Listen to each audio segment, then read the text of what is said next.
میر انیس 7-8 برس کی عمر میں کسی مشاعرے میں شریک ہوئے غزل کے. والد میر خلیق تک جب یہ بات پہنچی تو صاحبزادے کو بلایا اور فرمایا کہ بیٹا غزل کو سلام کرو. انیس نے دراصل سلام لکھ کر غزل کی تطہیر کی ہے. سلام میں غزل کا شعر آ جاتا ہے: کسی کو کیا ہو دلوں کی شکستگی کی خبر، کہ ٹوٹنے میں یہ شیشے صدا نہیں رکھتے. شاد عظیم آبادی صاحب کا ایک جملہ ہے کہ غزل کا شعر ایسا ہونا چاہیے کہ روز عاشور بھی پڑھا جا سکے.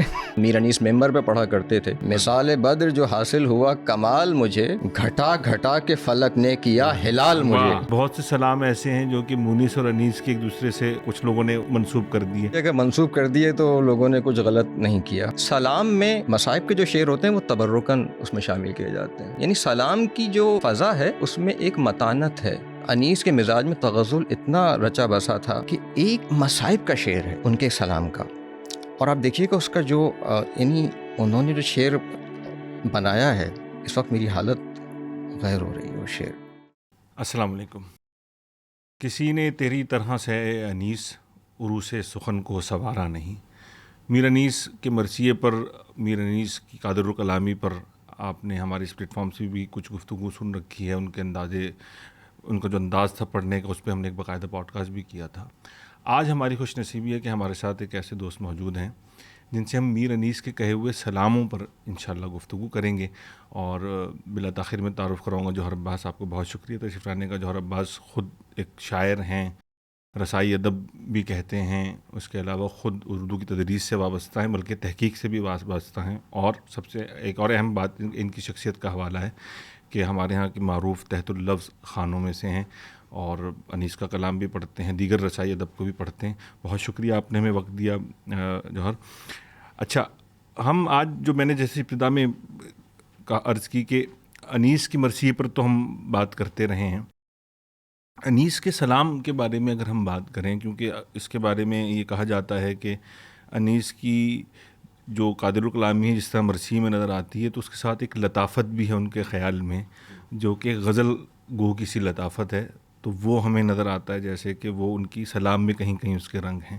تو اس کے بارے میں ارشاد فرمائیے کہ ایک تو سلام کی صنف کے حوالے سے، اور پھر اس بارے میں کہ وہ جو غزل کا رنگ ہمیں نظر آتا ہے تو اس کی وجہ کیا ہے. سب سے پہلے تو بہت شکریہ آپ کا رانا آصف صاحب، اور آپ کے توسط سے آف دا اسکول کا شکریہ کہ انہوں نے آج اس گفتگو میں مجھے شریک کیا اور یہ سعادت بخشی.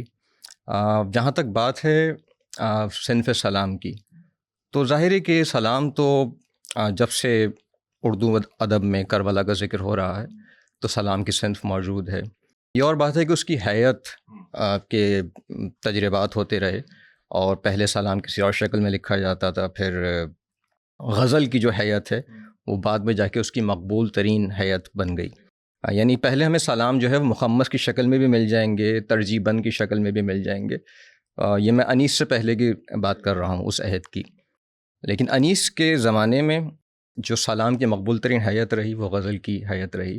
اور میر انیس کے بارے میں جو مشہور جو جملہ ہمیں آب حیات میں پڑھنے کو ملتا ہے کہ جب 7-8 برس کی عمر میں کسی مشاعرے میں شریک ہوئے غزل کے، اور والد میر خلیق تک جب یہ بات پہنچی تو صاحبزادے کو بلایا اور فرمایا کہ بیٹا غزل کو سلام کرو.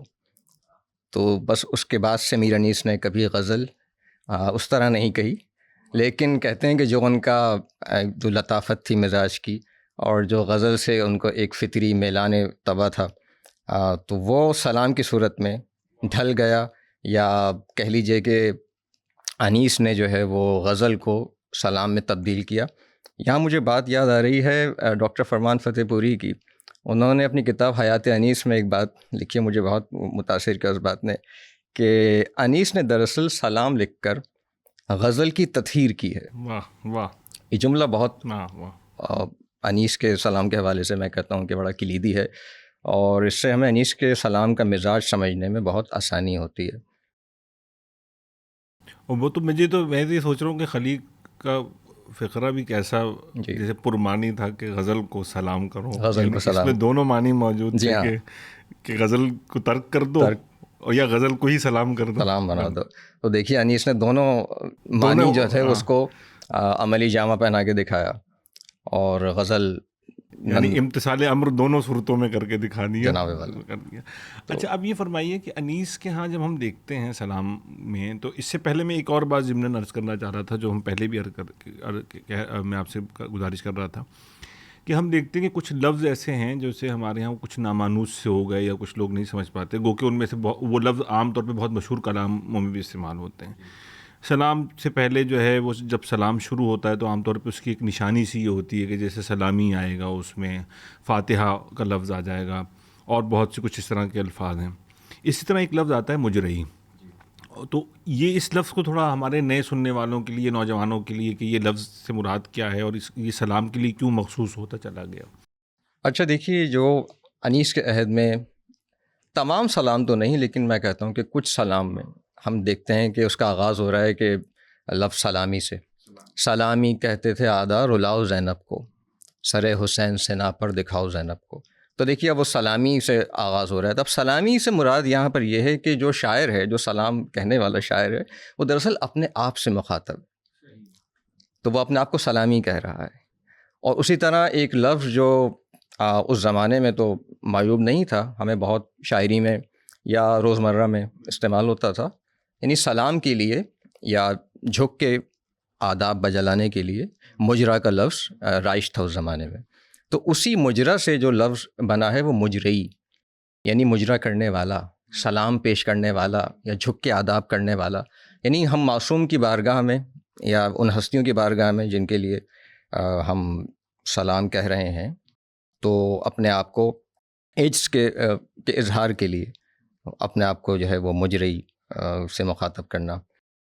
تو جو ابھی بات ہو رہی تھی پوڈ کاسٹ سے پہلے بھی آپ سے کہ مشہور ترین جو ہماری سماعتوں میں سلام ہے، جو سوسخانی میں بھی پڑھا جاتا ہے، اس کا آغاز ہی لفظ مجرئی سے ہوتا ہے.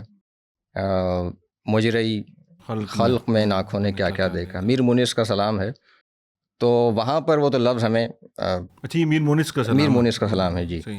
تو وہاں ہمیں وہ لفظ تنگ نہیں کرتا اور ہم سب سنتے ہیں تو گریہ طاری ہوتا ہے، یعنی ذہن کے کسی گوشے میں بھی نہیں ہوتا کہ یہ کوئی معیوب لفظ ہے. بہرحال زبان نے ہر عہد میں اس میں تغیر آیا ہے اور کچھ الفاظ ہیں جو اب بہت زیادہ معیوب ہو گئے. وہ ظاہر ہے کہ معاشرے کا اثر ہوتا ہے زبان پر، تو وہ لفظ ہم اس طرح سے تو اب نہیں کہہ پاتے مجرا، لیکن مجرئی اب بھی سلام میں آپ کو کہیں نہ کہیں ملے گا. ہاں، اور نصیر ترابی صاحب تو ہمارے جدید عہد کے سلام گو شاعر، ان کا مجھے ایک مطلع یاد آ رہا ہے، کہ مطلع نہیں بلکہ وہ ایک مصرع ہے کہ انہوں نے مجرئی کا لفظ استعمال کیا ہے کہ ہر گھڑی ایک کڑی منزل پیچاں آئی. مجھے پورا شعر یاد آ گیا، ہر گھڑی ایک کڑی منزل پیچاں آئی، مجرئی دیکھ نشیبوں میں بھی ہمواری حر. تو اب دیکھیے وہ لفظ جو ہے اس نے اپنا سفر طے کیا ہے اور اب تک وہ رسائی شاعری میں مجرئی کا لفظ ہمیں جدید عہد میں پڑھنے کو مل جاتا ہے. ایک اور مشہور سلام بھی حسین جب کہ ہوئے مجرئی وطن سے جدا، جی جی، میر انیس کا، یہ میر انیس کا سلام ہے، تو اس میں بھی آیا ہے. اچھا اب ایک چیز جیسے آپ نے اس میں ارشاد فرمائی کہ جیسے ابھی آپ نے جس کو سلام کا ذکر فرمایا جو کہ بہت معروف ہے، ہمارے یہاں لوگ سنتے بھی ہیں اس کو، پٹیالہ خاندان کے لوگ پڑھتے ہیں اس کو، تو اس کی وجہ سے بھی ایک اس کی شہرت ہوئی. وہ شروع ہی ایسا مصائب سے جیسا لگتا ہے کہ ہوتا ہے. مرثیے کی ایک خاص وہ ہے کہ جی اس میں ایک چہرہ ہے، اس میں مضامین ہوتے ہیں. مرثیے میں بھی کئی مرتبہ مصائب آغاز میں آ جاتے ہیں، وہ ہوتا ہے. تو سلام میں بھی کوئی اس طرح کی بندش ہے کہ بھئی اس میں پہلا حصہ کون ہوگا، یا وہ غزل ہی کی طرح ہے کہ جس میں ان موضوعات بدلتے رہتے ہیں؟ نہیں، دیکھیے سلام میں جو ہے گنجائش ہے شاعر کے پاس کہ وہ کیا موضوع اس میں کیا مضمون اپنے شعر میں باندھنا چاہ رہا ہے. بس فرق یہ ہے کہ سلام میں ہم عشق مجازی کی اس میں گنجائش نہیں ہے. وہاں اگر عشق کا اظہار بھی ہے تو وہ اہل بیت علیہ السلام سے جو عشق ہے یا محبت ہے یا مودت ہے اس کا اظہار کیا جاتا ہے. لیکن شاعر وہاں پر ایک طرح سے آزاد ہے. آپ دیکھیے میر انیس کے سلام کی بات ہو رہی ہے تو میں ایک مطلع سناتا ہوں آپ کو میر انیس کا، اور یہ مطلع جو ہے ان کی قبر پہ بھی کندہ ہے کہ خود نوید زندگی لائی قضا میرے لیے، خود نوید زندگی لائی قضا میرے لیے، شمع کشتہ ہوں فنا میں ہے بقا میرے لیے، شمع کشتہ ہوں فنا میں ہے بقا میرے لیے. اور پھر ایک اور مطلب کہ کوئی انیس کوئی آشنا نہیں رکھتے، کسی کی آس بغیر رس خدا نہیں رکھتے. پھر اسی سلام میں دیکھیے غزل کا شعر آ جاتا ہے، اور مطلب اس کو مشکل ہوتا ہے کہ اس کو ہم سلام سے اگر الگ کر کے پڑھیں تو ہمیں غزل کا مطلب وہ شعر معلوم ہوتا ہے کہ کسی کو کیا ہو دلوں کی شکستگی کی خبر، کسی کو کیا ہو دلوں کی شکستگی کی خبر کہ ٹوٹنے میں یہ شیشے صدا نہیں رکھتے. اس طرح بہت سے اشعار میرانیس کے سلاموں میں ہمیں مل جاتے ہیں خالصتاً جو غزل کی نمائندگی کرتے ہیں. تو کہتے ہیں کہ انیس نے جو ہے وہ اپنا غزل کا جو ذوق ہے اس کو سلام میں متعدد مرتبہ ہم کہہ لیں کہ اس کو برتا ہے اور اس کا اظہار کیا ہے. جیسے وہ ان کا ایک، جیسے ہم وہ پڑھتے ہیں نا کہ انیس کا وہ جو مشہور ضرب المثل بننے والا اشعار میں سے بھی جو ہے کہ انیس دم کا بھروسہ نہیں ٹھہر جاؤ، چراغ لے کے کہاں سامنے ہوا کے چلے. تو یہ بھی سلام میں ہی شامل، یہ بھی سلام کا شعر ہے. جی ہاں، سلام کا شعر ہے. خیال خاطر احباب چاہیے ہر دم، انیس ٹھیس نہ لگ جائے آدمینوں کو، یہ بھی ضرب المثل شعر ہے. تو میں سمجھتا ہوں کہ اس طرح کے بہت سے اشعار میرانیس کیا ہیں کہ جو خالصتاً غزل کے معلوم ہوتے ہیں جبکہ وہ سلام میں رکھے ہیں. اور شاد عظیم آبادی صاحب کا مجھے ایک جملہ یاد آ رہا ہے. وہ مرزا دبیر کے شاگرد تھے اور بہت بڑے مرثیہ گو شاعر، ہمارے جو عظیم آباد کا جو دبستان ہے. جی ہاں، تو ان کا ایک جملہ ہے کہ غزل کا شعر ایسا ہونا چاہیے کہ روز عاشور بھی پڑھا جا سکے.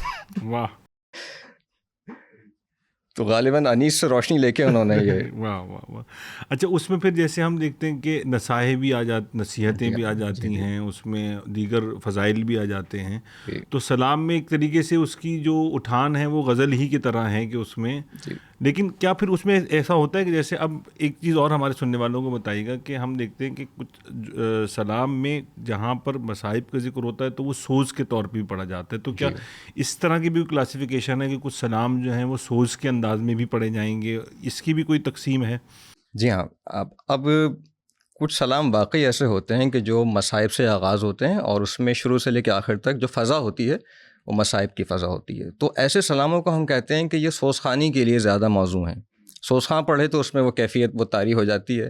اب جیسے اسی سلام کی بات کر لیتے ہیں کہ مجرے خلق میں آنکھوں نے کیا کیا دیکھا. اب اگر کوئی یہ تحت اللفظ میں کوئی پڑھ رہا ہو یہ سلام تو شاید وہ کیفیت پیدا نہ ہو جو کہ ایک سوزخواں کی آواز میں آپ کو سن کے محسوس ہوتی ہے. اسی طرح انیس کے کئی سلام ایسے ہیں کہ سلامی کہتے تھے آدھا رلاؤ زینب کو. اب دیکھیے مطلب ایک حزنیہ کیفیت کے ساتھ یہ سلام آغاز ہو رہا ہے تو یہ سوزخوانی کے لیے موضوع ہے. جبکہ جو عام طور پر جو سلام میر انیس ممبر پہ پڑھا کرتے تھے وہ فضائل کے رخ سے ان کا آغاز ہوتا تھا، یا پھر انیس کی ذاتی جو قلبی واردات ہے اس میں اظہار ہوتا تھا. ان کا ایک مشہور دیکھیے ایک مطلب مجھے یاد آ رہا ہے کہ اچھا وہ انیس جو تھے مطلب وہ صحت کے اعتبار سے کافی نحیف و نزار تھے. تو اب شعر دیکھیے کہ مثال بدر جو حاصل ہوا کمال مجھے، مثال بدر جو حاصل ہوا کمال مجھے، گھٹا گھٹا کے فلک نے کیا ہلال مجھے. اب دیکھیے حسن تعلیل کا شعر، اور میر انیس یہاں سے بات آغاز کر رہے ہیں، یہ سلام کا مطلع ہے. تو اس میں سلام میں گنجائش ہے شاعر کے پاس کہ وہ کیا موضوع اس میں پیش کرنا چاہتا ہے. بس یہ ہے کہ وہ یعنی کہہ لیجیے کہ ایک پاکیزہ خیال ہو، یعنی جو مجلس کے آداب ہیں، جی ہاں، اس کا اور وہ جن ایام میں پڑھا جا رہا ہے جیسے ایام عاشور میں پڑھا جا رہا ہے تو اس سے وہ مطابقت رکھتا ہو، اس سے ذہن جو ہے وہ اس عشق مجازی کی طرف نہ چلا جائے، منتقل نہ ہو. جی ہاں. اچھا، اس میں یہ روایت پھر ہمیں نظر آتا ہے کہ انیس کے ساتھ ساتھ ان کے خاندان میں بھی چلی اور ان کے بعد کے لوگوں نے بھی کہی، اور یہی وجہ ہے کہ شاید ابھی جیسے ہم ایک بات کر بھی رہے تھے کہ بہت سے سلام ایسے ہیں جو کہ مونس اور انیس کے ایک دوسرے سے جو ہے وہ ہو گئے کہ جناب وہ کچھ لوگوں نے منسوب کر دیے. اچھا دیکھیے، اگر منسوب کر دیے تو لوگوں نے کچھ غلط نہیں کیا. اس کی وجہ یہ ہے کہ جب ہم میر انیس کی سوانح کا مطالعہ کرتے ہیں، یہ بات نیر مسعود صاحب نے بھی لکھی ہے کہ کچھ اشعار ایسے ہوتے تھے میر انیس کے جو کہ میر مونس پڑھ لیا کرتے تھے ممبر سے. اور مطلب اب یہ طے کرنا کہ یہ شعر واقعی میر انیس کا ہے یا میر مونس کا ہے، یہ طے کرنا امر محال ہے. اس کی وجہ یہ ہے کہ کئی اشعار ایسے ہیں جو کہ میر مونس کے یہاں بھی آپ کو ان کے دیوان جو سلام کا دیوان ہے اس میں بھی مل جاتے ہیں، پورے سلام مل جاتے ہیں، یعنی وہ انیس کا بھی موجود ہیں اور میر مونس کا بھی موجود ہیں۔ تو محققین کے لیے یہ طے کرنا تقریباً ناممکن ہے، لیکن ظاہر ہے کہ جنہوں نے انیس کے مرثیوں کو پڑھا ہے، جو انیس کے مزاج سے واقف ہیں، جو وہ گہری نظر رکھتے ہیں، وہ شعر پڑھ کر جو ہے وہ دل خود گواہی دیتا ہے کہ انیس اس طرح کہہ سکتے ہیں۔ تو جیسے اب وہ ظاہر تعداد میں تو مسئلہ رہا ہی ہے نا کہ وہ جی مرثیوں کی تعداد میں بھی کچھ اختلافی سر ہے کہ بھی اتنے مرثیے تھے، تو سلام کتنے میں 100 سوا 100 تو سلام؟ دیکھیے جو سلام علی جواد زیدی صاحب نے جو مرتب کیے ہیں 1981 میں وہ کتاب آئی تھی انیس کے سلام دہلی سے، اس میں 102 سلام انہوں نے مرتب کیے ہیں، اور جو ہے اس میں 48 سلام وہ ہیں جو کہ تحت اللفظ میں پڑھنے کے ہیں یا ممبر سے آپ پڑھ سکتے ہیں، اور جو 52 سلام ہیں وہ سوسخانی کے حوالے سے ہیں۔ تو انہوں نے خود ہی اس کی ایک تقسیم بیان کر دی؟ جی خود انہوں نے تقسیم اس کو کیا، اور پھر نوحے بھی شامل کیے اس میں میر انیس کے، اور اس میں مطلب حاشیے بھی لگائے ہیں کہ جہاں پر وہ سمجھتے ہیں کہ یہ شعر جو ہے وہ میر انیس کا ہو سکتا ہے یا نہیں ہو سکتا ہے، یا میر مونس کے دیوان میں بھی موجود ہے، وہاں پہ انہوں نے حاشیے بھی لگائے ہیں۔ تو اچھا تحقیقی کام ہے۔ میر انیس کے سلام اگر کوئی پڑھنا چاہتا ہے، اس پہ مطلب گہری نگاہ کے ساتھ دیکھنا چاہتا ہے، تو وہ اس کتاب کا ضرور مطالعہ کرے، میر انیس کے سلام، انیس کے سلام علی جواد زیدی صاحب کی کتاب۔ اچھا، اب کیونکہ آپ اردو کی تدریس سے بھی وابستہ ہیں اور یہ آپ اس صنف سے بھی وابستہ ہیں، تو ہمارے سننے والے نوجوانوں کے لیے بھی کہ تکنیکی اعتبار سے سلام اور نوحے میں کیا فرق ہم کر سکتے ہیں؟ اب دیکھیے سلام اور نوحے کا فرق جو ہے یہ بہت ہی اہم سوال ہے، اور نوحہ تو دیکھیے خالصتاً حزنیہ صنف ہے، یعنی نوحے میں نوحہ دراصل کیا ہے؟ نوحہ بین لکھنا ہے، منظوم کر دینا، بین منظوم کیے جا رہے ہیں، تو اس میں جو کیفیت ہوتی ہے براہ راست آپ کو محسوس ہوگا جیسے کہ مطلب کسی نے جو ہے آپ کے دل کو جھنجھوڑ دیا ہے، یا وہ اس کیفیت میں آپ کو لانا چاہ رہا ہے کہ بس آپ پہلا مصرع سنیں اور آپ کی آنکھوں سے آنسو جاری ہو جائیں۔ نوحے کا مقصد جو ہے نا وہ رلانا ہے۔ سلام میں مصائب کے جو شعر ہوتے ہیں وہ تبرکاً اس میں شامل کیے جاتے ہیں، یعنی سلام کی جو فضا ہے اسے آپ کہہ لیجئے کہ وہ اس میں ایک متانت ہے، یعنی انسان شعر پر ذرا رک کر غور کرے، اس سے لطف لے۔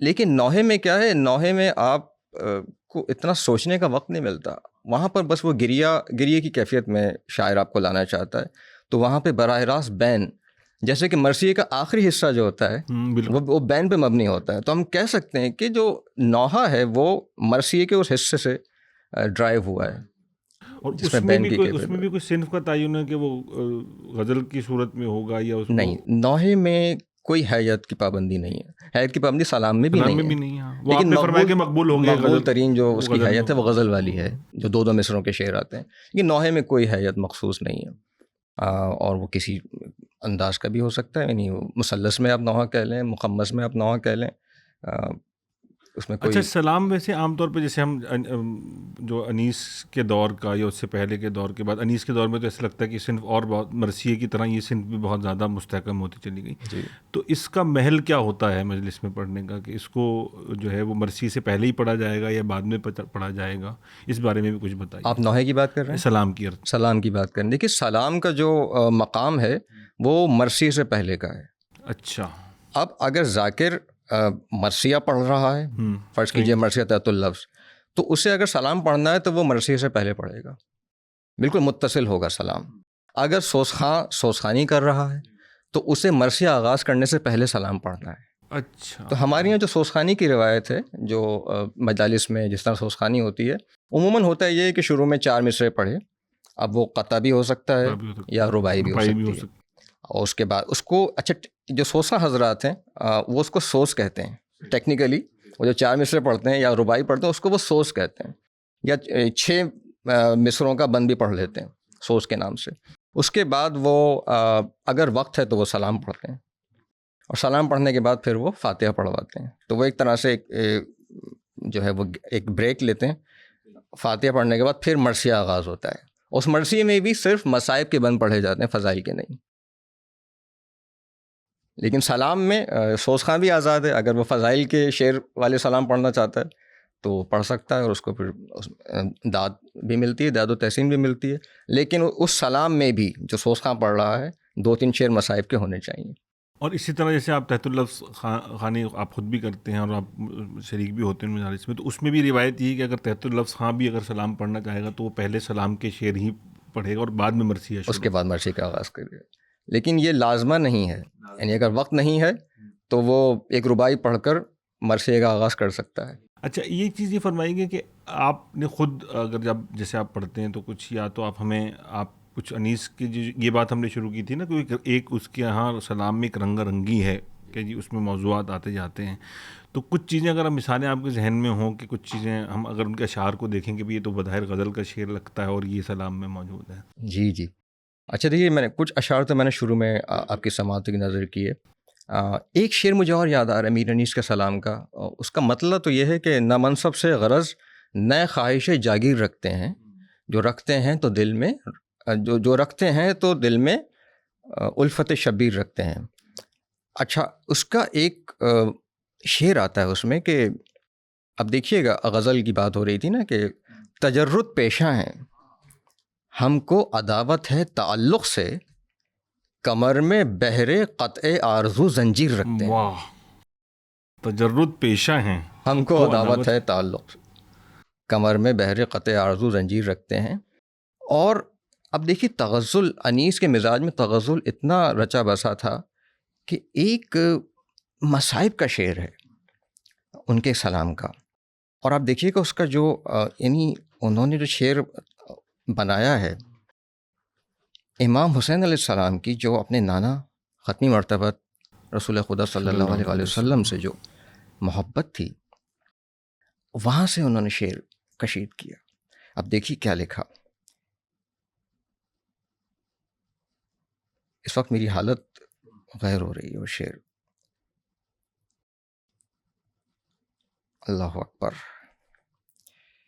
وہ زلف چوب سنا سے بندھی ہزار افسوس، وہ زلف چوب سنا سے وہ زلف چوب سنا سے بندھی ہزار افسوس، نبی کے پنجہ مشگاں سے جس میں شانہ ہوا. اب آپ دیکھیے یہ کیفیت جو اس شعر کے اندر انیس نے پیدا کی ہے. پنجہ مشگاں یہ خالصتاً غزل کی ترکیب ہے، اس سے مصائب کا شعر بنانا اور پھر اس کیفیت کو شامل کرنا، یہ انیسی کا خاصہ تھا. تو کہیں بھی یعنی جو ان کا تغزل ہے وہ کہیں مان نہیں پڑتا ان کے اشعار میں. اب یہ ہم اس گفتگو کو سمیٹتے ہیں، ظاہر ہے کہ انیس کے جو قادر الکلامی ہے، ان کی جو لطافت خیال ہے، ان کی جو وابستگی ہے اس پورے فن سے، وہ ان کی ایک ایک چیز میں موجود ہے، ان کی زندگی میں. سلام کی طرف اگر ہم آتے ہیں تو آپ نے خود بھی آپ سلام کہتے ہیں، تو اور میرا خیال ہے کہ جو رسائی ادب اردو میں جب بھی کہا جاتا ہے تو انیس سے استفادہ کرنا ایک مطلب باعث شرف ہی ہوتا ہے. تو آپ نے خود بھی سلام کہا ہے، تو میں چاہوں گا کہ یہ اس جسے کہتے ہیں کہ تبرک کے طور پہ کہ جو انیس کی زمین میں اگر کوئی سلام آپ نے کہا ہے تو اگر عطا ہو. جی بحمد اللہ سلام کہنے کا سلسلہ ایک دہائی سے تو جاری ہے، اور 2014 میں نے پہلا سلام کہا تھا. اس کے بعد کئی سلام کہنے کی توفیق نصیب ہوئی. اور میر انیس کی زمین میں بھی دائرے کے ہم جیسے اگر کچھ لکھیں تو بڑی جسارت ہوتی ہے، لیکن یہ جسارتیں نہ کریں تو پھر ہم بہت پیچھے رہ جائیں گے. تو کبھی کبھی یہ جسارتیں جان بوجھ کے کرنا پڑتی ہیں. تو ایک جسارت میں نے کی تھی، وہ میں سلام کے کچھ اشعار آپ کو سناتا ہوں اپنے تمام سامعین کو. مشہور ان کی زمین ہے صدائے فکر بلندی، صدائے فکر ترقی بلند بینوں کو ہم آسمان سے لائے ہیں ان زمینوں کو. تو اس میں نے مطلع کہا تھا کہ سلام عرش معلیٰ کا ان زمینوں کو، سلام عرش معلیٰ کا ان زمینوں کو، یقین کا رزق جو دیتی ہیں بے یقینوں کو. واہ سبحان اللہ. حسین آپ کی چوکھٹ پہ سر جھکاتے ہی، حسین آپ کی چوکھٹ پہ سر جھکاتے ہی رموز غیب عطا ہو گئے ذہینوں کو، رموز غیب عطا ہو گئے ذہینوں کو، زبان درد میں کہتے ہیں ان کو اشک عزا، زبان درد میں کہتے ہیں ان کو اشک عزا، ملک اٹھاتے ہیں پلکوں سے جن نگینوں کو، واہ واہ واہ، اور غم حسین کی مجلس جہاں نہ ہو برپا، غم حسین کی مجلس جہاں نہ ہو برپا، ناراض آئیں گے ایسے مکاں مکینوں کو، واہ واہ، سبحان اللہ سبحان اللہ، بروز حشر بجز سایہ لوائے حسین، بروز حشر بجز سایہ لوائے حسین، پناہ مل نہ سکی عاقبت گزینوں کو،